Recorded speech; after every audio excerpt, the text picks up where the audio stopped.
looking into Luke, and I had challenged you, to read one verse of Luke through these next few weeks, because if you do one a day, when we get to Christmas Eve, you will be on the last chapter, and what our job is between the first coming and the second coming. I don't know how many of you have been able to keep that challenge, and if you haven't, no guilt, all right? There's only so many things you can do in one time, but at some point, if you haven't, it would be a good thing to do. But if you did, last week you read from chapter 1 to 8, and there we meet John.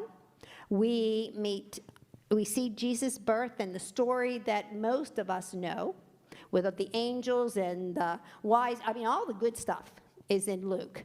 Then we see the baptism, the temptation. You read through Jesus' ancestry, and then the beginning of his ministries. Today, this week, if you read chapter 9, you saw Jesus' first missionary sends out the first disciples to do their own missionary work. And that causes Peter to recognize Jesus as the Messiah. And this is the place in Luke where Jesus proclaims who Jesus is. You get to chapter 10, and that's the second one. That's the one that we probably know, especially if you did any missional church thing, because you read this chapter of Luke over and over again, as the 70 are sent out by twos to do their own ministry, and they do remarkable things.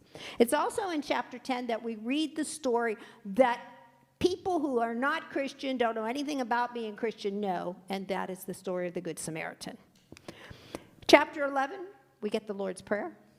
And then in 12 through 15, all of those parables, when somebody says to you, where would you find that in the Bible and it's a parable? A pretty good guess is somewhere between chapter 12 and 15 of Luke.